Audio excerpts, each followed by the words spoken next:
Alrighty guys, this it right here just towed in. Oh my goodness, look at all this guys. When you see all of this, that's always a bad sign. Cousin Pookie just worked on this thing, put a radiator in it, okay? And guess what? It's still freaking overheating. Now, how many miles on this thing? What kind? This is like a 2050, 142, 152. Let's take a look at something right quick.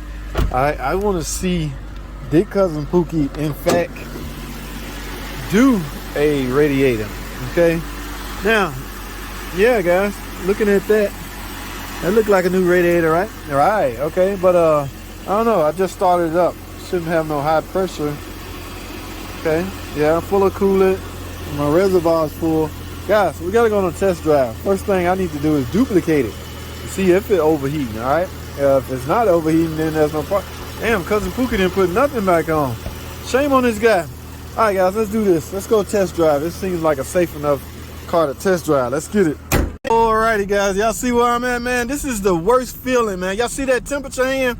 Yes, let me pull in here, guys. Let this thing cool off, guys. Oh my goodness, this is the one I'm on a test drive on. That's why test drives are so freaking risky, guys. 152,000 miles Durango. Cousin Pookie just put a radiator on it, right? So I'm out driving it, trying to see if I can duplicate it. Look, he didn't even put the cover back on there. Yeah, it's a brand new radiator, guys. Now, one or two things, guys, because remember, my heat, well, y'all don't remember, but the heat is not as exactly scorching hot like it should be. So one or two things Cousin Pookie didn't do. He didn't properly bleed it, or it just got other problems, okay? Now, one thing you can do, great. That's hot. And grab the bottom. Just doing some temp comparison. They both, that one's a little cooler than this one. However, I had to pull over, guys. Remember, it's all aluminum. If you run this engine, if you run it extremely hot, you can start warping heads. Y'all stay tuned. Alrighty, guys. I've been in the gas station 5-10 minutes. Hopefully this thing done cool down by now, because I cannot drive it. I refuse to drive this thing in an overheated state. Remember what I told y'all. This is a long video, by the way.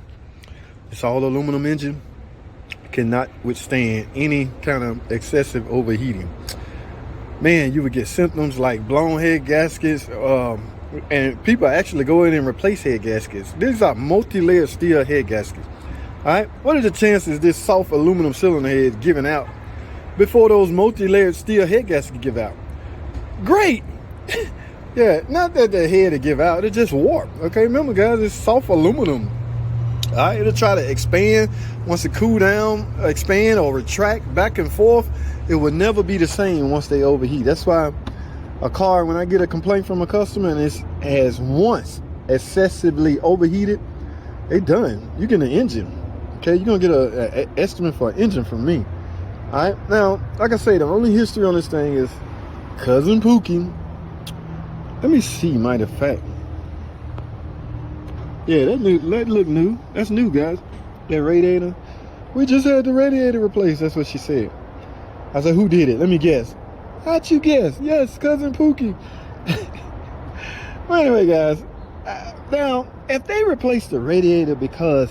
Now, let me explain it like this. If they replaced the radiator because the radiator was physically leaking, and there was no overheating concern, only thing that was a problem was the radiator was leaking coolant. In other words, the complaint is coolant leak. Okay, yes, because you can have a coolant leak and not have an overheating concern.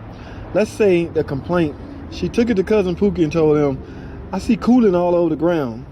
Ma'am, is it overheating? No, it's not overheating. I just see a lot of coolant. Okay, we found your coolant leak. It's the radiator. She say, do it. All right, he did it. Now she's having overheating problems. So you can look at it from this standpoint. If she have an overheating problem after the radiator was replaced, you can look at it like this. Cousin Pookie did not properly bleed the system. This is a 3/6 Pentastar. What's that thermostat? The bleeder screw is on that thermostat. Guys, these are extremely hard to bleed. I told y'all, I have a bleeder funnel. I use that. Some guys use the vacuum setup. Okay. Either way, whatever way you choose to use this, the goal is to get all the air out of the system. I use my bleeder funnel and the screw. It is extremely hard to get all the air pockets out of these. That's what I want to guess Cousin Pookie didn't do. Number one, I don't have no strong heater flow. And again, this is all based off the fact that she didn't have an overheating concern until after the radiator is put in. Are y'all following me? Please follow me here. That's the only time she having overheating. Now it's overheating ever since I got my radiator replaced. One could assume they didn't get all the air out, still got some air in the system, or what are the chances of another failed part? Let's say the water pump. Remember guys how you can test the water pump output? This is the JT quick way. Just turn the heater on, see how hot it get. All right, a water pump that has low output will not be able to circulate coolant through these little tiny ass heater hoses to the heater core and supply heat. All right, it just can't, because it's not. That's what low output means. It doesn't have enough output to circulate coolant throughout the system. That's the job of a freaking water pump. Circulate coolant throughout the system. All right, so if you ever suspect your water pump not doing its job, check it that way. I'm talking too much. Here's what I'm gonna do. Like I say, it's been up to like 10 minutes, 15 minutes now. So what I'm gonna do is try my luck. Where's the reservoir? Look, reservoir way up here. I mean, it still could be some air in the system. Here's what we're gonna do. We gonna give it a shot. I need a straight shot, guys. I need to go straight to the damn. Let me see where my hand at, what my temperature hand at now. All right, ooh, I'm on the half, guys. I gotta go. I gotta give it a shot. And I'm on E, 152,000 miles. All right, let me leave this gas station. Let's get us a shot, guys. Y'all stay tuned. Hold tight. Alrighty, guys. It's your boy. I made it in the shop, guys. Where my hand at? Ooh, not quite on H. Let me hurry up and shut this thing down, guys. Remember what I told y'all about? It's all aluminum cylinder head, all right? So let me shut this thing up and get it in the stall, and we're gonna go through some tests, all right? Y'all will hold tight, man. Don't go anywhere. I'll be right freaking back. Alrighty, guys. Like I say, we're back in the shop. I have let this thing cool down enough. Now, my goal here, make sure there's not a lot of pressure on. There's not a lot of pressure on the hose, which means it's safe to remove this, guys. Never open this up if there's pressure in the system. In fact, wait till the car cools down before you open up anything cooling system related. Here's my goal. Yeah, look, it drunk all of that. All that coolant that was in here. Guys, I'm suspecting this thing is simply was not properly bled. Okay? Too many signs pointing toward that. Alright? Number one, like I say, the heater is not hot like it should be. Meaning there's no coolant flow going through it like it should be, because there's not enough coolant in it because of an air pocket. Remember, air pockets create space, right? Yeah, and that space can take up pressure space that coolant should be in. So here's what I'm gonna do. The same strategy I do on every coolant system repair.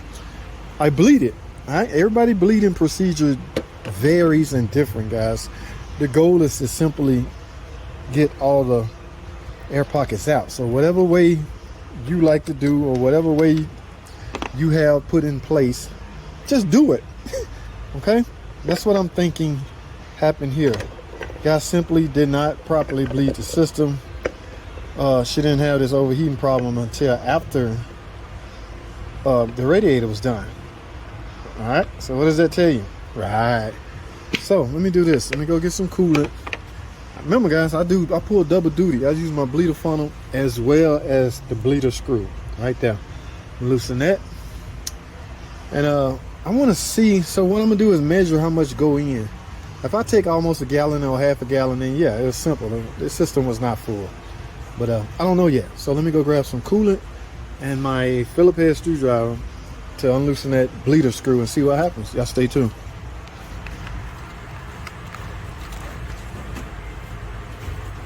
Mopar coolant, guys.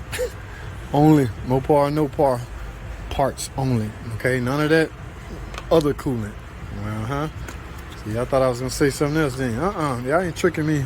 All right, before you do that, JT, let's do this.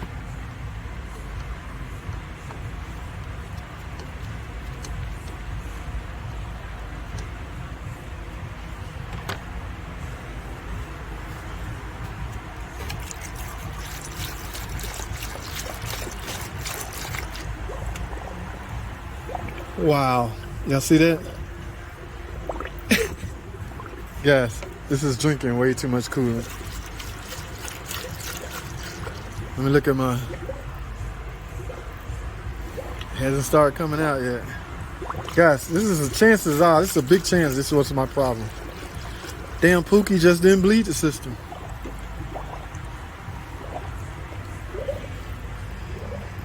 Yep, still not pouring out of there, but it's still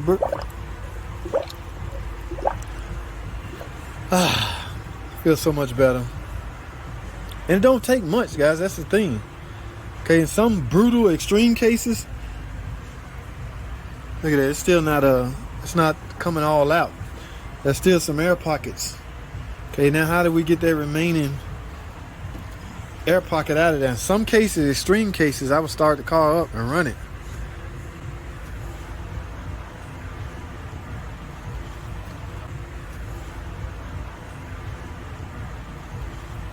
Now I'm gonna run it and see if I can build up some pressure in the engine, or essentially make the coolant system suck, searching for the remaining coolant, trying to get all the air pocket out. I'm gonna turn the heat on so the coolant can circulate as well. All right, y'all stay tuned, man. I'll be right back. Alrighty, guys. All right, I done ran this car for a good 10 minutes, and I went through what we call a coolant cycle. Coolant cycle is when the fan come on and go off. If the fan come on, that's normal. It have got to the temperature that will require the fan to come on, 230 in some cases. Now, well, you need to panic if the fan go into high mode. Okay, it did not go into high mode. It went to 230, and 2 minutes later, it cut off. That means the cooling system went through its vicious cycle. All right, so that's what I wanted to hear. That lets me know, and my heater is full-blown hot. So that lets me know right there that this thing was just simply had a large air pocket from when the guy replaced the radiator. All right, guys, we're done here. All right, I got to go test drive. I'm going to clean all this up and go test drive this car and verify my heater is hot, and I just went through a cycle and it didn't overheat. We good. That's all I have, man. Thanks for freaking watching.